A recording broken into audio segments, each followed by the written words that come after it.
Hello बच्चों, let's have a look at this question which says resonance involves options are an oscillating structure in between canonical forms, delocalization of pi electrons, a definite structure और extra stability to the molecule।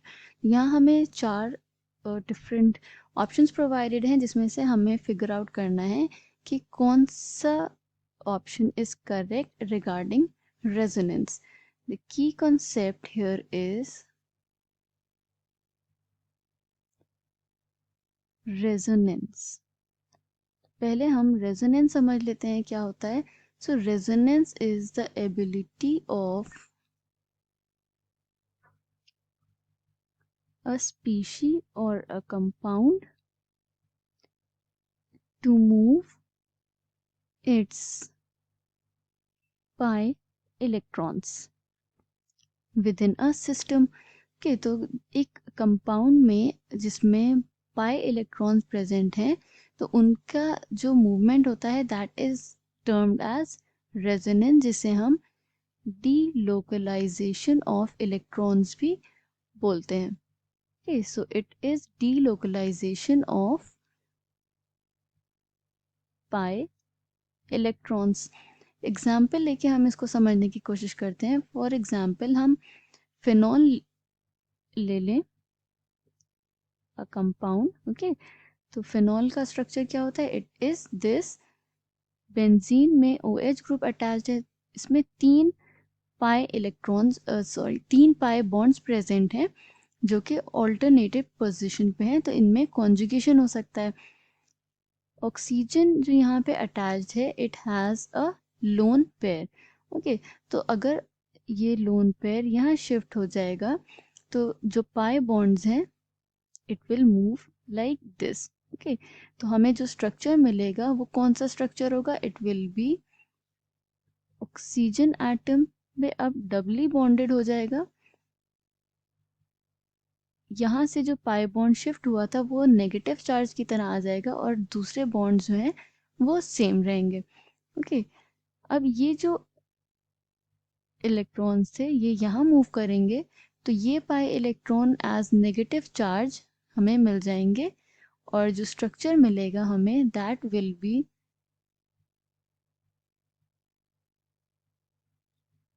Like this. कि अब bond कहाँ पे shift हो गया? यहाँ पे bond shift हो गया, नेगेटिव चार्ज यहाँ पे आ गया और ये बॉन्ड सेम रहेगा। अब फिर से अगर ये बॉन्ड नेगेटिव चार्ज यहाँ शिफ्ट होगा then this pi bond will shift to this side और जो दूसरा हमें स्ट्रक्चर मिलेगा दैट विल बी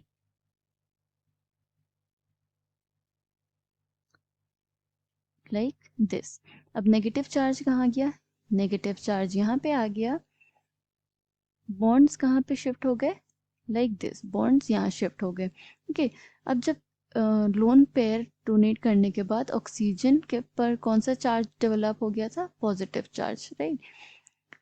अब जब ये इलेक्ट्रॉन्स वापस यहाँ पे बॉन्ड बनाएंगे तो ये जो डबल बॉन्ड था it will move back to oxygen atom और फिर से लोन पेयर प्रेजेंट हो जाएगा और हमें स्ट्रक्चर कौन सा मिल जाएगा?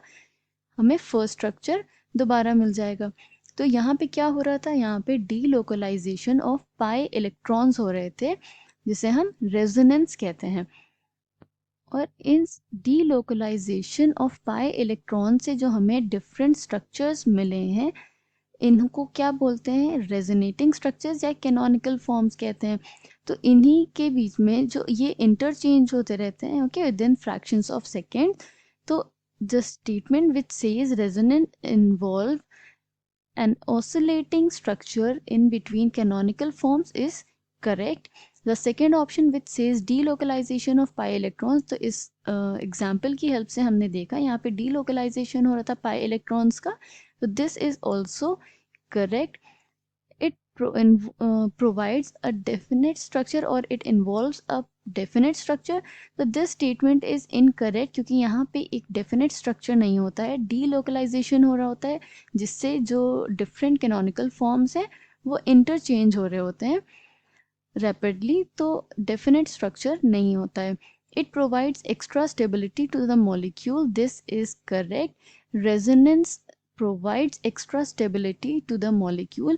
For example, अगर कोई रिएक्शन हो रही होगी जिसमें कि ये OH रिमूव होना हो, तो नॉर्मली ये रिमूवल इजी होगा, बट रेजोनेंस की वजह से जो यहाँ पे हम देखें तो डबल बॉन्ड आ रहा है कैरेक्टर, तो जिसकी वजह से इसकी जो रिएक्टिविटी है वो कम होती है. It provides extra stability to the molecule.